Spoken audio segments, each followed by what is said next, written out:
get a good deal on Space Marine because I have something to play. I'm not going to put. Why don't we pick up Power World and play it? They've added some new content to that.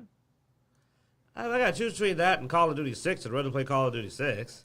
Well, yeah, but you're not gonna play that through February.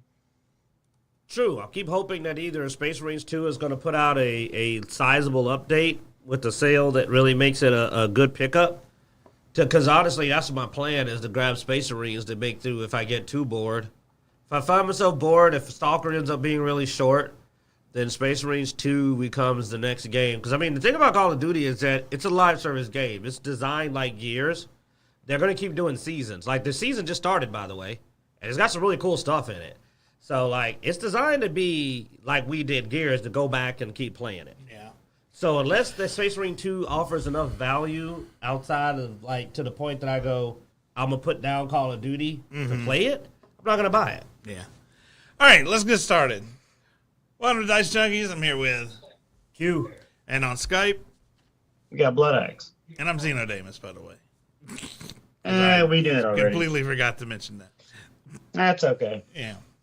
We are non-convinced. I'm out of it today, man. I don't know what it is. I'm just half here. That was me Friday, man. Yeah.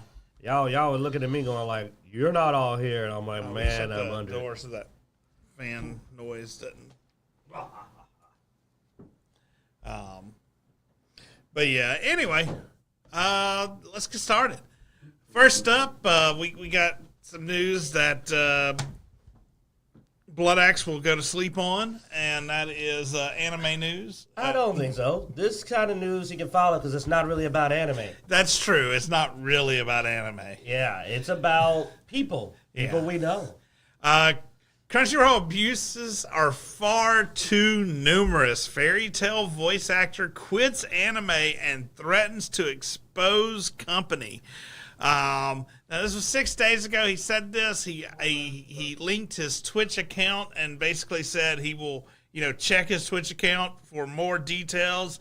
As of right now, nothing has been posted on his Twitch account. So, it's probably fighting off a bunch of false allegations. Or gathering evidence. I don't know. But, I mean, this is the same dude who recently... David Walsh.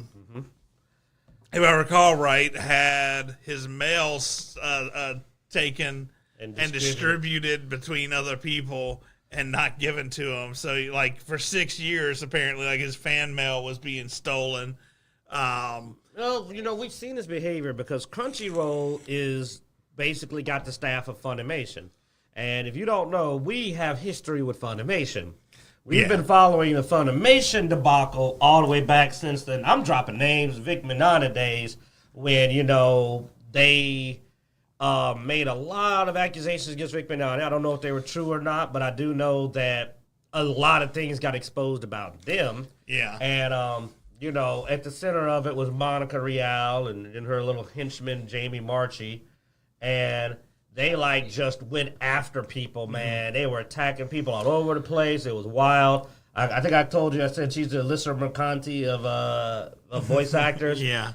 And, I'm not surprised to find out these same people are mistreated because, when that happened, we found out that several other former employees were horribly mistreated. Yeah. And when those voices came forward, they just said, oh, that person has mental problems. They're insane. It was, effed up, man. These are some seriously immoral people. Oh, yeah. And, it's very believable because then we found out they're taking this dude's mail. And I'm like, oh, I know who's doing that because I forgot the name of the guy that's over it. Is it Ron something or whatever? Like the head devil of it, that was just the ringleader. But their behavior has been awful for a long time. Oh yeah. So it's very believable. I mean, we don't know for sure, and I don't think we ever will know for sure. But unless David shows it all. I still believe that they are the reason that we are not allowed to certain cons. Oh, yeah.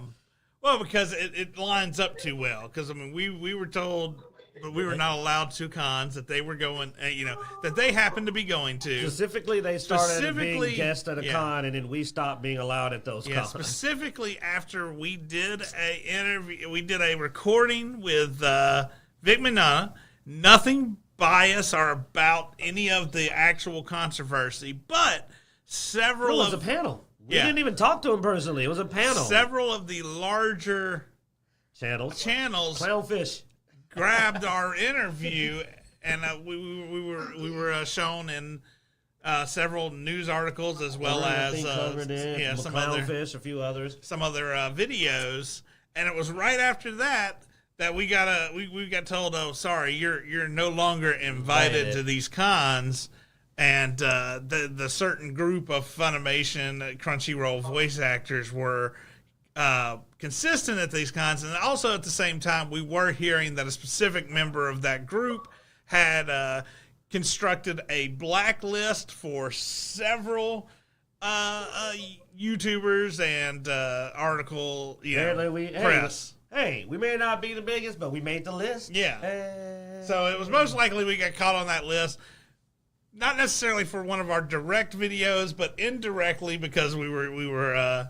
Well, we showed him, and he was being totally reasonable on that particular video, and they didn't want to show him to be shown in that light, which is the only reason I talk the way I do. I don't know what happened, and like I said, it could be founded claims, but I know I can see how people acted, and that's my thing. Is that I looked at how people were acting, and I was able to see. You're saying this, but the way you're going about it is just filled with deception. Plus, worse accusations came out about them that kept getting swept under the rug. And I mean, these are recordings, audio, like actual evidence. People stepping forward who are telling who they are with their name and going, they did this to me. Some of their homemade. That junk was perverse. And witnesses. So all the stuff you normally expect to see was happening to them, but not the person they were accusing. And I'm like, well, if nothing else, I have to go, you're got to be at least as guilty because... Well, we met a couple other voice actors who were a little more moral that weren't big into the voice acting. They sort of dipped a toe in.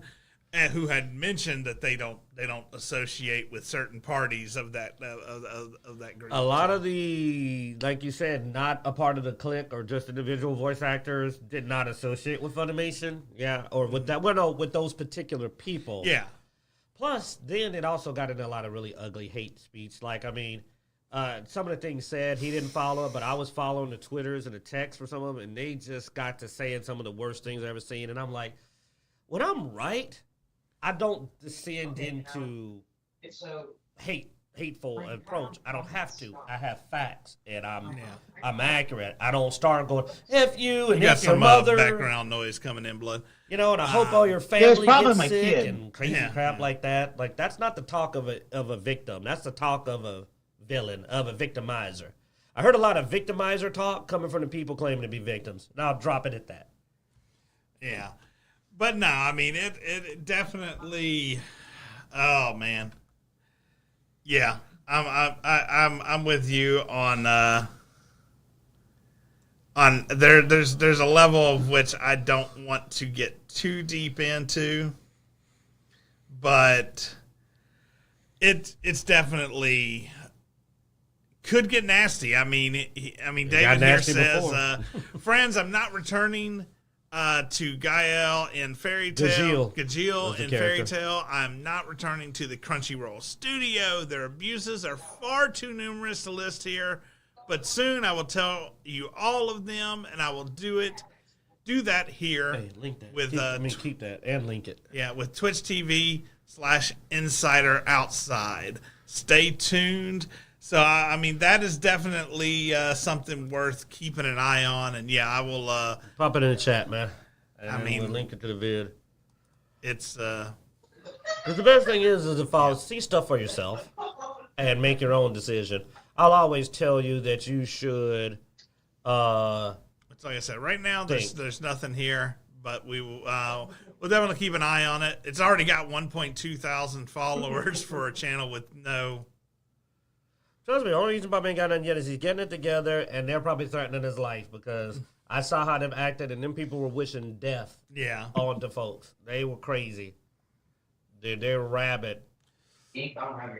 But I'll never forget it. That's why I refuse to pull punches. yeah, what do It you was think, ugly. Blood? Any comment on this before we move on? Well, I do have a thought. Do you think that maybe David Wade is looking to see if maybe someone wants to pay him for an exclusive interview? I mean, that is a possibility. He may be waiting for some bait. I mean, he may put this out there as some bait for an exclusive. But then again, I mean, if you can cash out for a story, yeah, that you is know, a good especially point. since you're no longer working, at least not in the previous roles, But- you know. I mean, there's two possibilities. He could be doing that, or he could just be trying to get enough people to cover it before he goes live so that he can build up a Twitch audience. Makes sense. If he builds up his own Twitch audience, that's another source of income. By the way, ringleader was Chris Sabat. That's his name. Yeah. Well, I told you I was gonna get it. I don't care. I mean, what are they gonna do? Tell us that we can't go to certain? Oh wait, that's the problem with that. This don't pay our bills. Oh no, will we get demonetized? Well, talking about companies that are trying to demonetize, block, and other things, we have Viz Media has Alongside alongside Crunchyroll. Yeah. Remember they said them working together.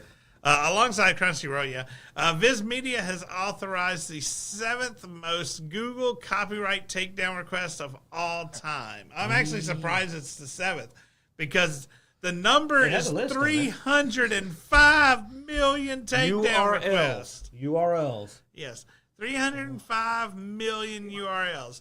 Now, these URLs only spanned 49,000 domains. So 49,900. Let's call it 50,000. yeah, 50,000 domains. Anyway, so it's 50,000 different sites actually with 305 million different URLs. And they're not doing this appropriately. They're not copyright claiming. They're trying to get Google to take them down from search results. Yeah. You know, which is something that our old Zeno pointed out that they're not doing a legitimate, straightforward. Well, I mean, this hit. is the same thing that happens on YouTube a lot. You'll see, False videos copyright get taken strikes. down because some big company says, "Well, their copyright. I've got copyright on their stuff." Google is not the law. Google does not the courts. Google does not decide if these people are guilty. All they do is go, well, somebody asked us to block them, and it's somebody we trust, so we will. Now, Google has not responded on whether or not they're actually going to block all 50,000 domains or not. Google can easily just go, no. Possibly because it's just the size. Because Yeah. that's just so many. At this point, I'd be like, because here's the problem. There are other search engines. You know what I mean? And honestly, I'm going to use the one that can find the stuff I'm looking for. I don't know. I do that all the time, man. If I can't find it on Google, switch over to Bing. You know what I'm saying? And go over somewhere else. Hopefully, they'll make the right decision and go, yeah, we're not pulling this. Do it legitimately. Because that's the thing. They could just go make the appropriate copyright claims, and say, hey, this is why. But they're asking Google to do this without proving the copyright. You see what I'm saying, Bloodaxe? They're not proving it. They're going straight to Google Well, I mean, and asking them to punish a site on their say. Well, Yeah. so there's two sides to that coin. One of them is yes, they're trying to get the stuff blocked. Now they could sue them and try to fight them in court. They're a big enough company. It's a bully. They could use bully tactics. This is a little softer-handed bully tactics. No money's involved here other than the money of shutting down the site and reducing the revenue of a site. So I mean, where yes, they aren't going through the courts. That could be a good or a bad thing depending on whether they're right or wrong. I guess But instead of talking about later about them subpoenaing sites to actually take them to court, and they only subpoenaed 8 manga sites. Yeah. But they're asking 50,000 domains for Google to block. Now, the question is it because, like you said, they're going softer on that? Or is it because those 8 were the only ones they actually felt they could get results on? Yeah. Because the other problem is these sites are free, so there ain't a lot of money in it. Like, you can't really claim a lot of money from a site that isn't making money, usually. Because you can't go and say, give us your profit. Well, no, but you claim losses is what you do. You go, okay, well, you had this many requests on this manga that we have copyright of, and that takes money out of our mouths from people who would have paid us to see this. And How then do you prove they would have paid them? Well, I mean, they usually use some kind of algorithm. It's usually not a one-for-one count. I just don't look at the stuff that's not free. But yeah, I don't look at it. If it ain't free, I don't watch. That's the burden of the courts is to prove the actual loss. So, which is why they're not doing it. Yeah. But we just want to point it out because if you've been having trouble finding sites, Viz Media. They also said the other big ones, because where's it on there? It lists like the big three that are known for doing this. It's like Viz, Crunchyroll, and someone else are known for being big takedown groups that go to Google and demand massive takedowns. Mm-hmm. And I mean, hey, honestly, I'm on the fence because I get it in the form of you got a copyright. But also, 90% of these sites aren't taking their material actually from these folks. They're often doing their own translations, their own subs. So I kind of feel like the copy, that's really up to like the company that owns the One Piece or My Hero Academia to hit them. All right, I'm gonna manually mute you, Bloodaxe, for now since I keep getting a bunch of feedback from you. I'll try to unmute you once you start talking. Oh no, you say you're gonna go take everybody. You got it. All right. Next up, we have another trying to shut people down. Oh my God, he's trying to specifically stop the Stunning Craig's Game Awards show. Yeah, we're just these businesses are just getting dirty, dude. I'll let Blood on this one because he's our business guy. Like I'm curious on his opinion on this one. I don't know how you can trademark such a generic term as Game Awards. That feels so insanely broad, those two words together. Because anything plus awards, where the first word is not a very unique word, doesn't feel like it should be trademarked. Now, if you said the like upside down water polo peanut butter competition awards, I'd be like, okay, that first competition, I'm pretty sure that's one specific group. That's pretty specific. But game, what type of game? Football game? Baseball game? That's an insanely... They didn't even say the video game awards. That's just too broad. Well, no, it is the game awards. That's still massive. And according to you, if it contains it in there, like the real game awards, that would qualify. Well, it might cause issues. I mean, that's the goal. Well, if it can, then it could also do that if I said the baseball game awards. You know what I'm saying? The board game awards. Like, you can't, it feels too broad to me, but these guys are way more versed on that. You know, my business degree is in other factors of business, so I want to know, am I firing off, man? Well, no, I mean, I've had issues with the whole copyright office or trademark office on a lot of the stuff. I mean, there's a lot of things that are trademarked that shouldn't be trademarked. I mean, there's single words that are in the dictionary that are trademarked. So also, no, that's a patent. Well, no, that's a patent. So yeah, Nintendo. Everything Nintendo's trying to do. Well, that's patents. This is trademarked, though. I know, but I'm trying to get people to watch the other shows. Yeah. Check out the last episode, Nintendo. What do you think, Blood? Well, I think the Game Awards is probably not going to be able to be trademarked because it's way too generic. Now, if it was the name of a business Game Awards, then yeah, that would definitely be able to fly. But people have tried to trademark things for years, and more often than not, they get shot down when they're too vanilla like this. So, kudos to him for trying to get it done. But I don't think it's actually going to be able to successfully be trademarked because it is too generic. Yeah. I mean, if it was like the MTV Video Awards, if they tried to do the Video Awards, VH1 back in the day, they would kind of be in a bad position. Yeah. So, but everyone tries to make a buck, and this is their way of trying to be able to squeeze other companies for more cash. But yeah, I don't see how this would actually float in court of law. That's what I was thinking. Okay, so whether, like, and we may be wrong, but at least I'm not insane. So thank you for backing me, because I didn't know, but I just had this instinctual feeling that was so generic. Now, it doesn't mean it can't possibly done, because law does stupid things. But you agree that that's way too broad to be, that it shouldn't be done, right? Like, Yeah, and he can try, and you never know. You may have some kind of judge that's having a brain fart for a day and may allow it through, but eventually it's going to get pushed through appeals and whatnot to where it's not going to be able to hold water. So, but it is an interesting conversation point, that's for sure.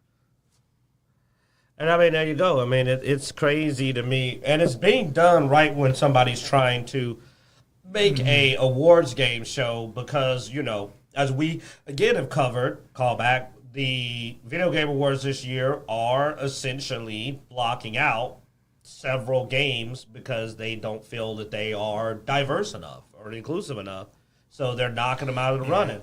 You know, Stellar Blade, Black Wukong, some of the biggest selling games, highest player-based games of the year, amongst them, single-player games, you know, bigger numbers than every other single-player game almost. And somehow, despite this massive audience, it's not in the awards, like it's not up for Game of the Year. That's very weird. You know, that is BS. And yeah, and now they're trying to make it like, instead of fixing the problem, they're just going to try to make sure other people aren't seen. It's censor. I don't know what's the word for it.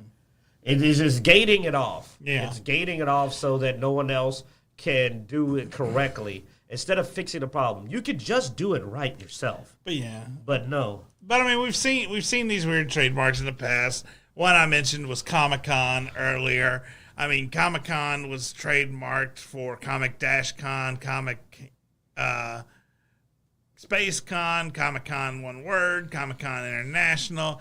You know, they got all these versions of Comic-Con trademarked a while back. So, I mean, we have seen other companies do this. I mean, now, a lot of these fail, as we've seen. Adidas attempted to trademark own all stripes. Google's tried to trademark the word glass.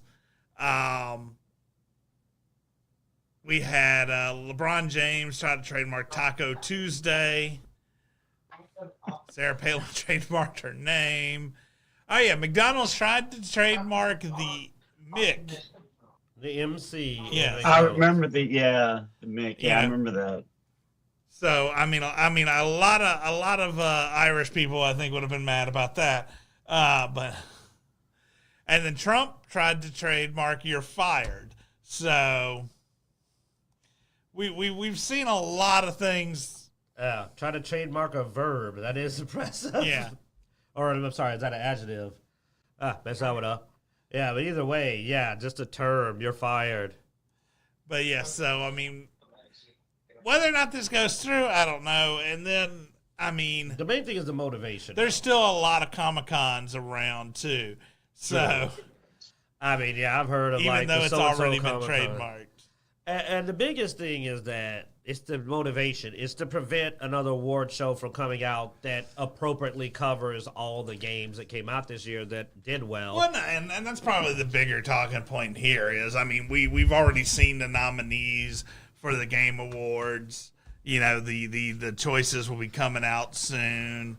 I think in a few weeks on the Game Awards. We know that they are sort of bought off. I mean, yeah, it's voted by committee, and you get on a committee by paying exorbitant fees. Yeah. It's not. They make by, it sound. Yeah, they make it sound like we're voting on it. We're not. But like the votes only count for like 1% or something, 10. or 10%. Yeah, 10%, and then the committee does the other 90%. So, are we really voting on something if we only count for 10%? There you go. No, not really. So yeah. Anyway, the games again. Ubisoft. But it's still legal problems. Yes, poor Ubisoft. Ubisoft's, Screw Ubisoft. Ubisoft, yeah, but at this point, every week it's something new with them, man. Ubisoft in particular, yeah. Sorry, bouncing between them and BioWare a little bit. Yeah. But legal troubles, Ubisoft, yeah. Also All right. But yeah, Ubisoft has just had a bad month. They asked for it. They know they shouldn't have stole that game from them people, man. Taking down the crew. But just explain what's happening, though. How long can you support a game, though? Now, till people start playing it? No, you can't. You can't support it till people stop playing it. There'll always be that one asshole. Then make it be able to be played offline. It's not how the crew works, I don't think. At least you can say that you didn't. Yeah, but you'd have more legal defense. Yeah, we're allowed to play it offline. We're not. Well, it did have an offline mode, so it is totally unplayable. The thing is, it made it unplayable and offline. But you're forgetting, we covered this. Yeah, they pulled it to where you couldn't load the game anymore, and that's very different from we stopped supporting the online server. Those are two different things. They took the game from people. You can't play the crew. You turn it on, it don't work, and that's what's caused the conflict. Games go offline. Well, and here Ubisoft responded to the criticism and vowed to include offline versions of the crew, but the lawsuit says that does nothing to amend the problem of the crew's server shutdown. Now, this, I think, is going a little too far. Eventually, servers shut down. We all know this. The question is that these people that are suing bought the game recently, though, and if there wasn't any warning about the server shutdown coming soon, then yeah, they should have stopped selling the game at least a year or two before they did it. I don't know how soon these people bought it before the server shut down, but I would say even if, what are you going to get? If you bought the game late, what, $9.99? What are you suing for, man? How are you really? At this point, well, it becomes a class action. Well, no, you can add up to an amount. That's how you do class actions. $10 each, but you get 100,000 people. Bam, $1 million. Yeah, but they're not how getting can money. you... It's about punishing, man. We all know that class action suits are not about making money. They're about censoring the company. But it's been in the terms and service of digital games. They're not actually your own, though. They've had it in the you basically are renting the game until they decide to turn off the servers. You have a lifespan. I don't like it. Trust me. I'm not arguing for this, but at the same time, there is a reasonable amount of time in which, now the fact that the game doesn't work single player, that is a problem. But if Ubisoft says, hey, we're going to make it where it works offline, then that to me solves the issue. Yep, I'm reading just to get all the details. It's going to be an interesting thing. If they're going forward with the suit and they're trying to make it a class action, they believe they have some kind of case. Because, they're going for class action, and it would have been tossed out long before you would even be able to go for that, what I would expect. Yeah. Yeah, and I'm looking at Flynn's comments in the chat, and I agree with it. How can you have a racing game like The Crew but not have a single player mode or a campaign to where you can at least do your races and fix your cars? And there was an offline mode originally. It sounds like what happened was when they pulled the multiplayer, they pulled the license, and when they pulled the license, it killed all versions of the game. You can't access the game. It pops up like some license error, if I remember right. I understand why they're annoying. I think the offline should still be playable. I'm agreeing with you. Let me finish talking. Now, them shutting down multiplayer, I don't really have a problem with. There are newer versions of The Crew. A game is not going to keep its servers up forever. There should be a reasonable expectation of how long someone should can keep their servers up. I think there being a new version of the game, or several versions of the game, is a decent time span. Now, I mean, they gave them a decade, supposedly. Yeah. 10 years is a reasonable amount of time to keep a server up. Now the fact that they knocked off offline mode, that is a problem. I agree that's a problem. Now they say that they're going to fix that. They say that's a temporary thing. You know why they did that, though? If you remember when we covered it, they were worried that people were going to set up their own servers. Yeah. Now, I don't know why they're worried, because once again, it's like, dude, if they don't want to play the Crew 2 so much that they set up their own dang servers, they're not buying a new one. They've already made their mind up. Like, I just don't believe you're going to get a conversion rate from stealing the game from them. When you take the game from them, you're going to piss them off. Oh, yeah, and which they did. And they say, due to criticism, they are going to make offline versions. But, yes, I'm assuming they're probably taking this long to make the offline version because it should just be a flip of a switch because they're trying to find a way to make it where we can do the offline version without letting out so much of the code that somebody can just manipulate throw up a server it. and keep playing it because people don't like the Crew 2. Yeah. Because the truth is, when we checked it, they said they don't like the Crew 2. Nobody likes the Crew 2. And what did we just talk about? They prefer the Crew 1 and the Crew 2 because of the things we did in Crew 2. Silver Montes and other junk we did. Okay, what should we do? Kill the Crew 1. Wait, what about fixing the... What? What's that word? I never heard of that. Fixing? Yeah. No, we're gonna patent Game Awards. Yeah, it's like... That is old thought. Flynn in the chat room says, example, if I buy Microsoft Office, if I choose to use it after its end of support, that is on me. Microsoft can end support of an older version, but don't kill my copy of the software. And that is exactly why you can't buy Microsoft Office anymore. You only buy a subscription. Because everything wants to go to you not owning things. That is true. I hate it. I fucking hate it. But it is sort of where everything is going. You owning any kind of media is pretty much going out the window, man. And I don't see a way around it. It's just, I mean, as internet has become available to almost everybody, this has become their way of continuing to steal money from the mouths of gamers. And this is why I have physical media. This is why our boy Bloodaxe is hardcore about that. Yeah, I guarantee you, I will bet that the next Xbox and the next PlayStation gen is gonna be pure digital. The days of physical media is over, dude. And that's going to kill GameStop and these other stores. I mean, they're going to have to redefine their models. I mean, Bloodaxe. But you're not wrong. I agree with you because that way they'll own everything. But I would much rather have physical media. It's like one of my favorite games back on the original Xbox, Mech Assault. I can still play Mech Assault. I can't play online, but I can still play Mech Assault. If I had a LAN, I can get you and my boys together. We can have a LAN battle. But fast forward to now, to where we don't have physical media.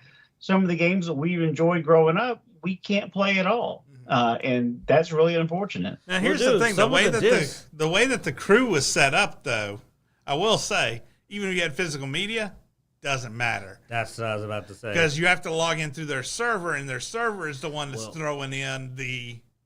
Even before that, I saw single-player games, and I remember going home, popping a disc in, and it was like the disc was just the permission to go download it almost. Yeah. Like the disc did not have the whole game on it. They already started doing that. Yeah, even if you buy physical media, they can still pull the license.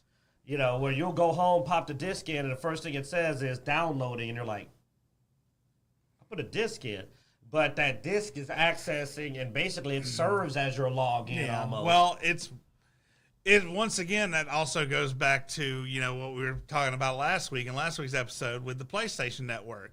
Why do you think they want you to log in? Because that login is your license.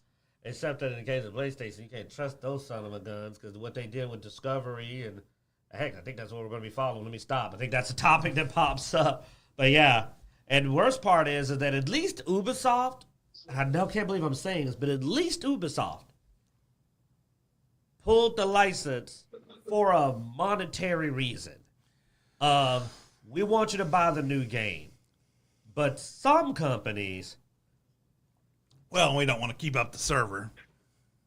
Yeah, but some companies, much as like I will never do the Sony thing, will literally like go, we don't like that thing you tweeted, you said on X, and we're gonna block your stupid account, and now you can't get your videos, your music, or your video games. And I'm gonna be like, I'm coming to your house. Yeah. You don't know, there's still crazy people out here. You can't also take all thing my we stuff. talked about last week. But yeah, and I mean, Ubisoft. Ubisoft. This isn't its only woe right now. Apparently, it also is having more woes with Assassin's Creed. Shadows. Yeah, Concord in it, baby. So supposedly, through an interview with Mark Alexis Cote. Cote. I don't know. I'm making that up. That may not be Cote? it. I don't know. Cody, Cote, yeah. Anyway, so with Mark. Maybe it's Cotty. Yeah, Mark. Mark. Man, you can't trust those marks. I know, man. Trouble. So Mark supposedly said that one of the things that I've noticed since the pandemic is that we have a lot of juniors in our team. Probably half the team that's building Assassin's Creed is building a game for the first time. Additionally, he said... half of the devs, because that's the team he's talking about there, half of the devs. Is that, where was that with the dev part? Anyway, somewhere in here he says basically half the devs didn't... Call it the worst game. Go back up. It's near the top.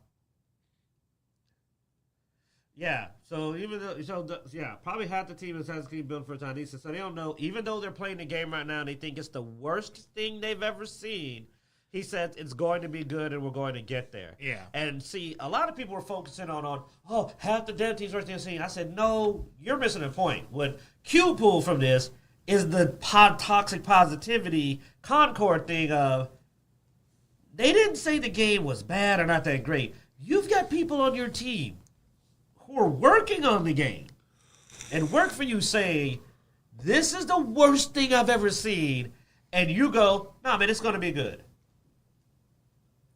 That is not the appropriate reply to that fierce criticism from that large a portion of your team. That's horrible. If I had said, hey, man, I made some mac and cheese, I'm trying it for the first time, I'm trying the recipe, what do you think? If he eats half of it, and goes, this is the worst thing I ever tasted. I'm not going to go, nah, it's probably good. I'm going to be like, good Lord, the worst thing you ever tasted? Holy crap. Like, I'm going to throw it out and maybe not make mac and cheese anymore or go back to the lab, start over from scratch. The attitude of that's your reaction, that's what blew my mind. Of just, how do you come back from this is the worst thing I've ever seen with, no, it's going to be good, though. We're going to get there. It's like, no, you're not. You're going in the wrong direction if you're at the worst someone's ever seen. Yeah. Do you still think that it's going to be released in February, man? Yeah, I think they're burying it. What do you think, Bloodaxe? Well, I mean, between the worst game they've ever seen and the fact that half their development team this is their first thing they've ever worked on in their lives from a video game perspective, that's a recipe for disaster. Supposedly their first Assassin's Creed, just so we're not misquoting them. Supposedly this is their first Assassin's Creed. Go ahead. And this is supposed to be their bread and butter game. And the fact that they're putting a crap story in with a bunch of rookies. And granted, everyone needs to learn how to code and develop at some point. But you might want to start with some smaller projects or not have so many newbies that are working on your AAA game. The flagship. Exactly. So either they're really, really desperate for help or they just don't care about the quality as long as they get their message out. Either way, it's going to be a dumpster fire of a disaster. Will it come out in February? Probably not. Games always get pushed back 2 or 3 times anyway. And we know they've tried to do some updates and trying to fix some of the problems, but February I think is probably way too aggressive of a timeline. But if it does come out in February, it's going to be probably worse than Valgard is as far as the amount of refunds the people are going to be getting on this video game. Yeah, and Flynn said, so why did they say it's the worst they've ever seen? That's the point, Flynn. That's what should be the flipping question. It shouldn't be, it's going to be good. It should be, well, I think what's making this that bad? I think there may be I think there may be two questions here, and one of them is that, and the other one is, where are all the experienced devs going? I can barely get out. They're making a Borderlands game. You cannot transform. And That's true. and that's the thing. Yes, I mean, so where are all the experienced devs? And are the experienced devs? I mean, maybe that is the reason, is they keep getting told to make crappy games. I mean, yeah. And by the way, to answer the question, will it come out in February? Well, of course it will. It's Black History Month. You know that's why they chose it. It's because it's Black History Month. They chose, and I think February 14th, even that date may be significant. But like, it's Black History Month, and they're putting out Yasuke. They're making a bid, man. They're trying anything they can. It's sad. But they're going in February. What'd you say, brother? They better do it in 2026, not 2025. If they, I mean, seriously, it's going to be an epic disaster. Because we saw what happened with Concord. We're seeing what's happening with Dragon Age. Assassin's Creed has a very, very loyal following, but you're going to alienate a lot of your players if you release a crappy game. Wait a minute, they're putting it out on Valentine's Day? They are putting it out on Valentine's Day. Nothing says I love you like an Assassin's Creed. They're putting out the game Black Samurai on Black History Month Valentine's Day. I hate them with all my heart. I hate Ubisoft so much. Oh, I hate Ubisoft. I hate you guys. Oh, you're trying to replace Sony. Oh, God, that's so lame. That's lame. And I was guessing. For some reason, that date, I was like, why is that date seem relevant? Oh.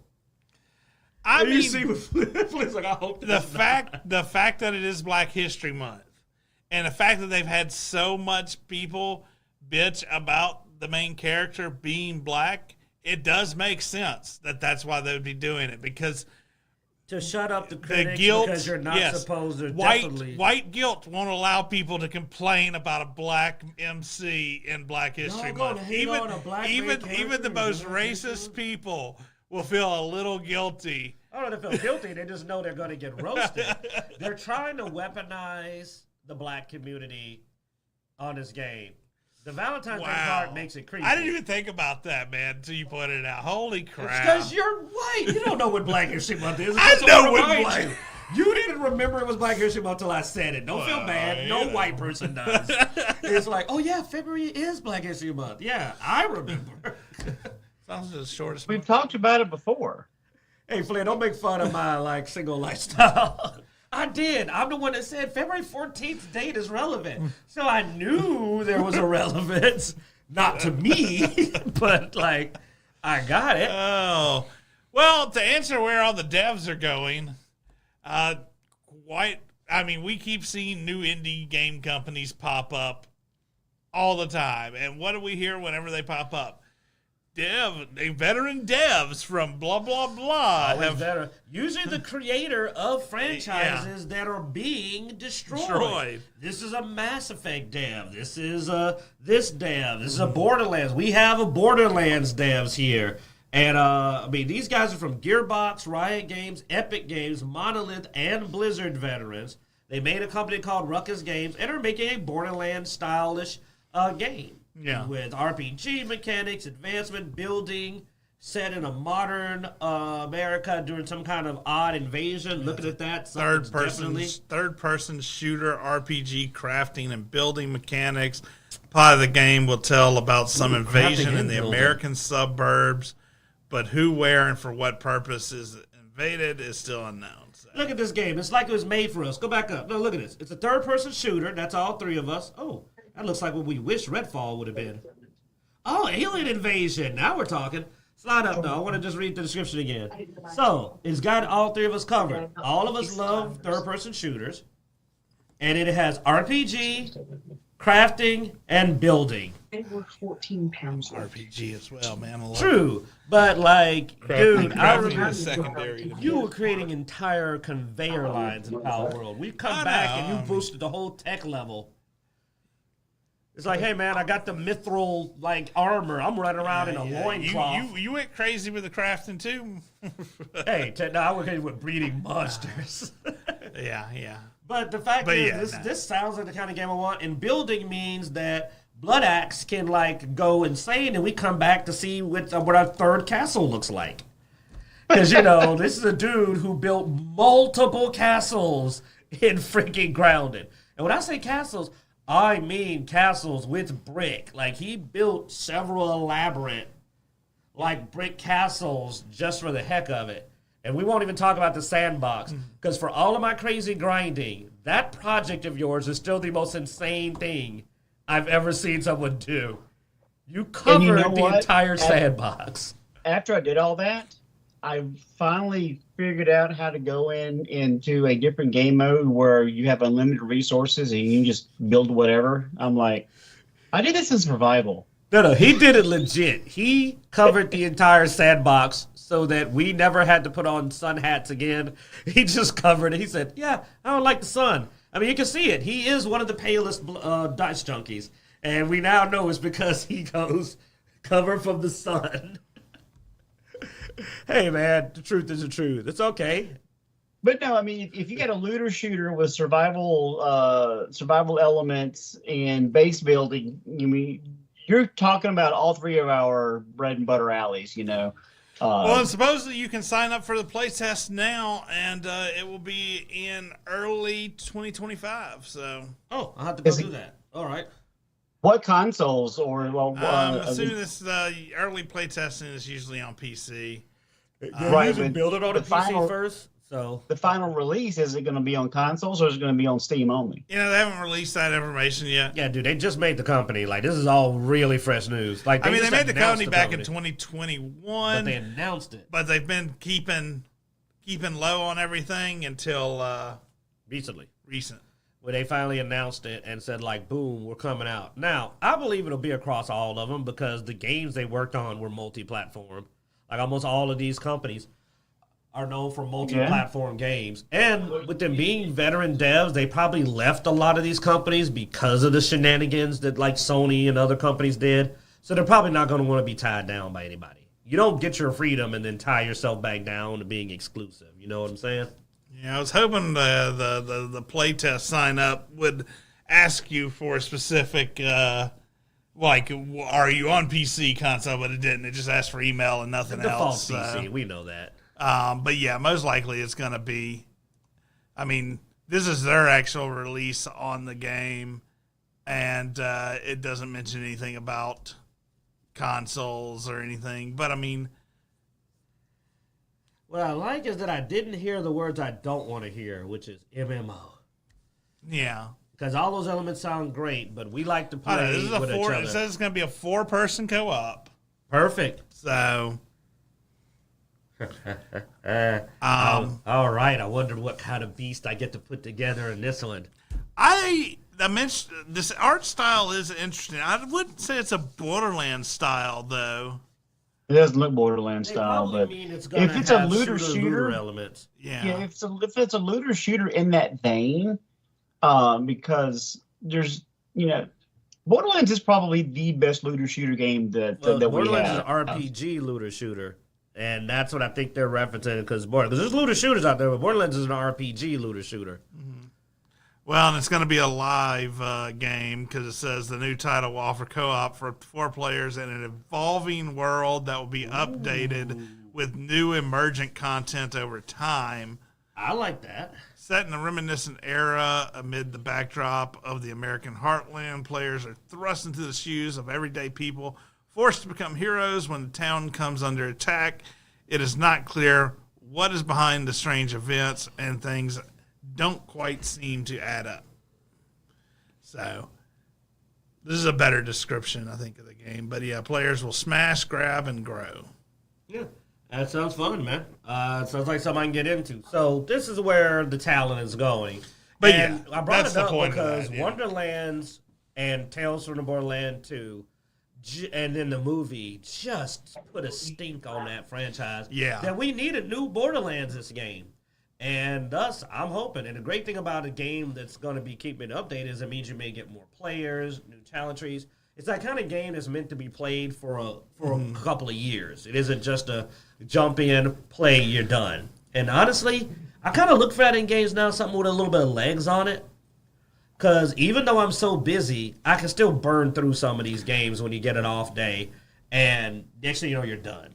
And you spend $70 for like a few evenings. Now, I will say, also, I mean, from if what this company says is true, which, I mean, I've seen this with a lot of indie companies, and they end up getting bought, and so this doesn't ever come to fruition. But with the developer-first style of company, and you get rewarded for success of your projects. Oh, wow. That means you're going to want to do things that actually work. Says, our success will be passed on to the employees, not through promises, but through good salaries and benefits. Team members will always understand how to grow the company and will be encouraged to do so, which means hopefully they look at actual profit and growing the company and not some kind of message or, going too far with something. Or just simply do what works. Because guess what? If you do what works, you will satisfy people. Oh, yeah. Just don't do what doesn't work. That's not a very...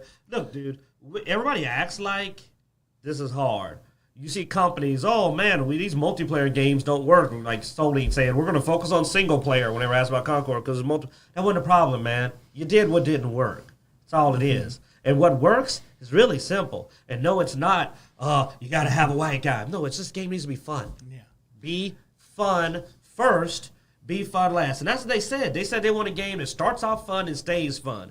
What a thrilling concept. Yeah, and that's what I was saying, Flynn. I was like, so many of these companies end up being sold before they ever get to that point. So yeah, look at Concord. Yeah, Sony bought Concord when they were in development, God, just by the studio. And at least Microsoft more hands off. But speaking of people who didn't do things right and are now paying for it, Square Enix stock plummets after disappointing Q3 2024 earnings. $350 million stock value drop. Somewhere around 8%, I think, of the company value, which is pretty significant in one quarter. So Square Enix stock still declined over 10% by the close of trading. Oh, okay, that's worse. Falling, let's see. It has mostly recently been on a heavy decline, falling 27% over the Q3. 2024. Yeah. How? Well, remember what I told you? The last thing they did that I saw was people talking about another censorship of Tifa's figure.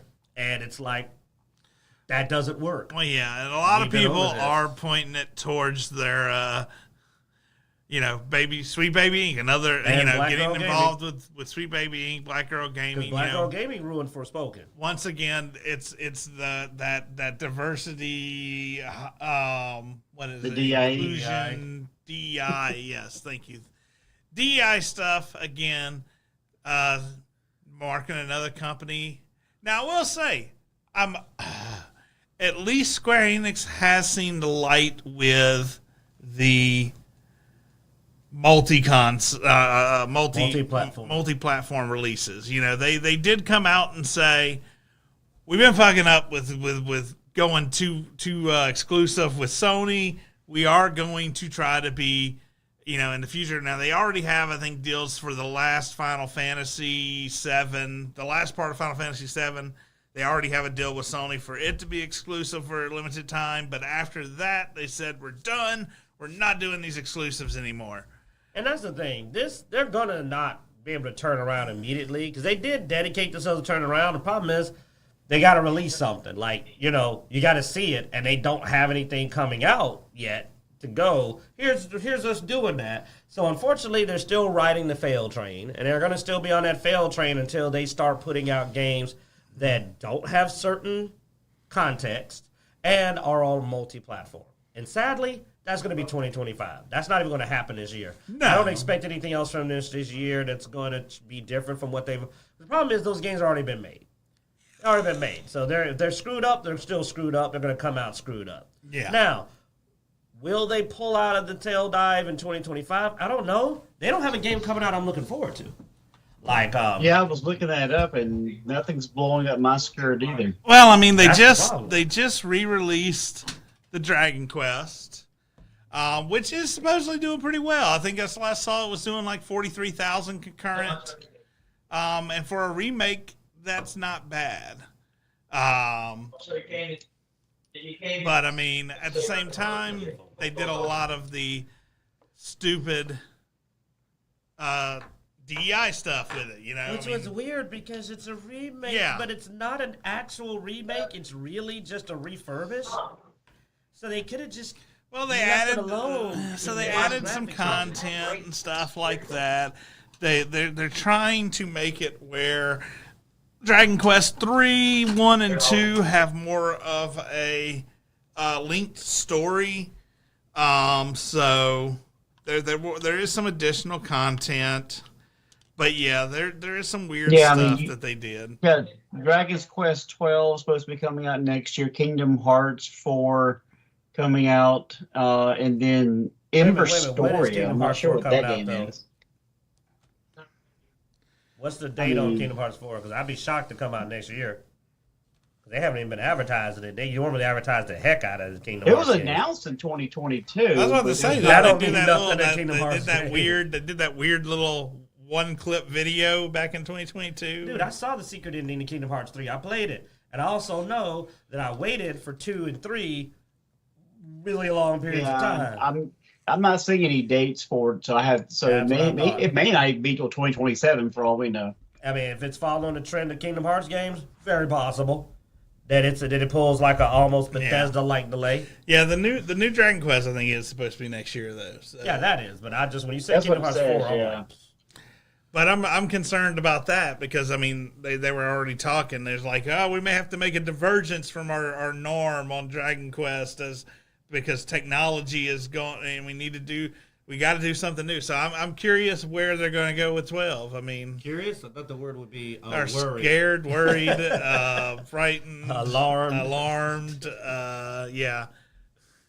But I mean, after this stupid little changes on Dragon Quest 3 just make no sense.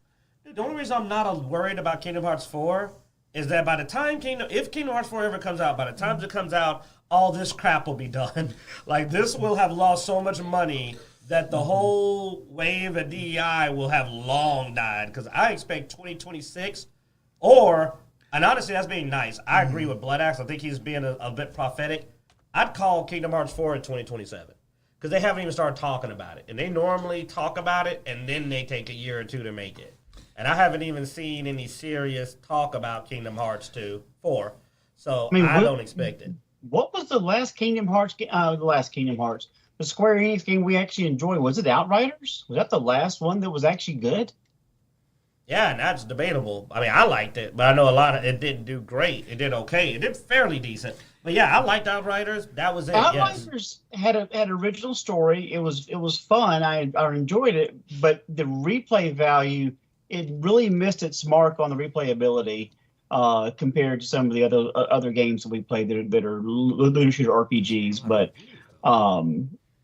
it was unique and fun, and the fact that we got to be able to play the demo up front, and unfortunately you played probably 80 hours on the demo and you got no legendaries, and I got like 1 or 2 for only playing for like 2 hours. Flynn says it was mixed results. But I did think that game was pretty decent, but like you said, that was the last one that really made an impression. Me and Zeno tried Final Fantasy Online and burned out really fast on that. I mean, I'll be honest. I would, even with the changes they made that are really stupid, I'd probably still get Dragon Quest 3 if it wasn't for the fact that it was 60 bucks. And $60 is just too much for. Well, dude, like that's Space Marines 2. Yeah. Oh, actually, it's on sale right now, so That's more than Space Marines. It's on 2. sale on Xbox. It's not on sale on Steam. Oh, okay.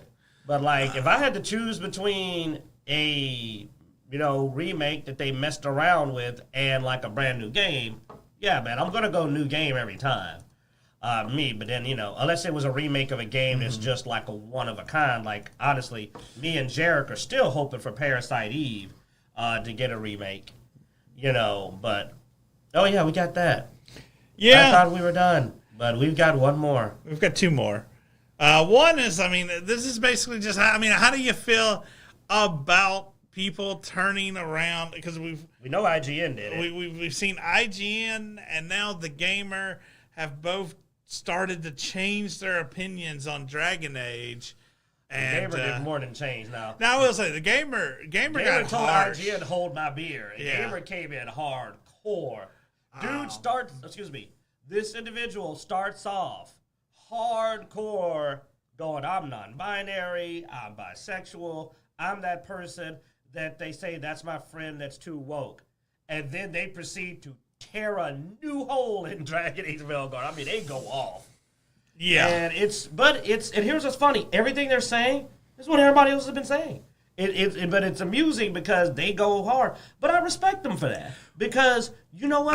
Sometimes you need to hear it from somebody who doesn't have a stake in attacking something. Well, it's one of those things of, all right, this person is non-binary, is in that... They're the target audience. They're in that community.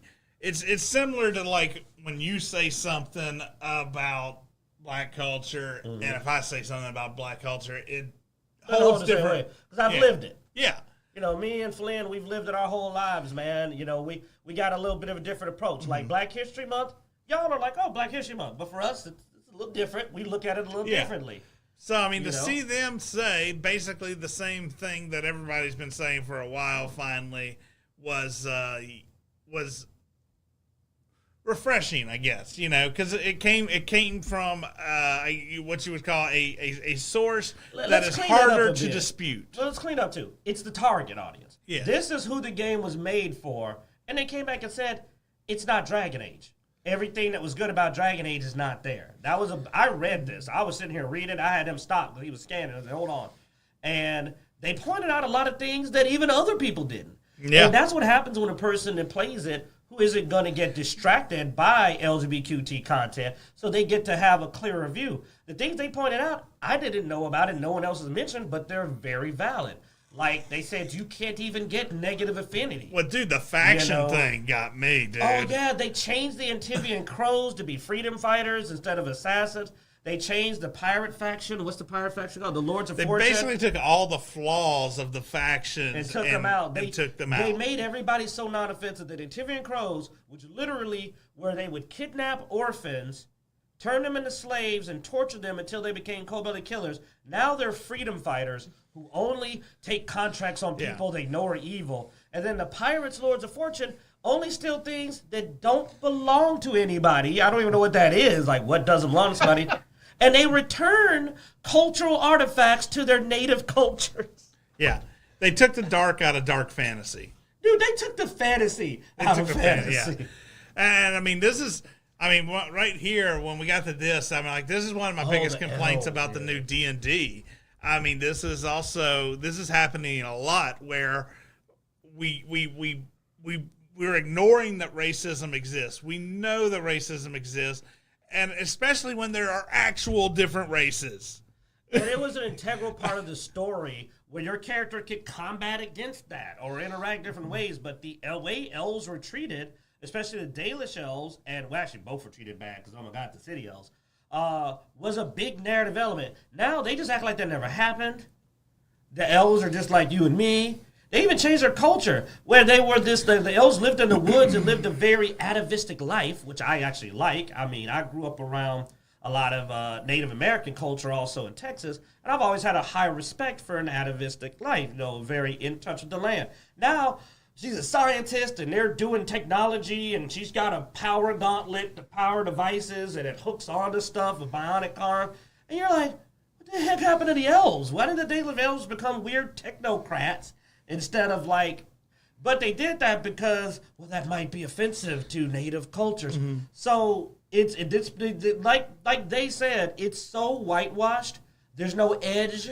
There's no conflict to anything. Yeah, and I mean, it doesn't make sense not to have a conflict. I mean, when you have elves, like in D&D, when you have elves that tend to be nature reliant, they tend to live inside of nature, and then you have humans who tend to take nature and twist it to their needs, Which creates a natural conflict.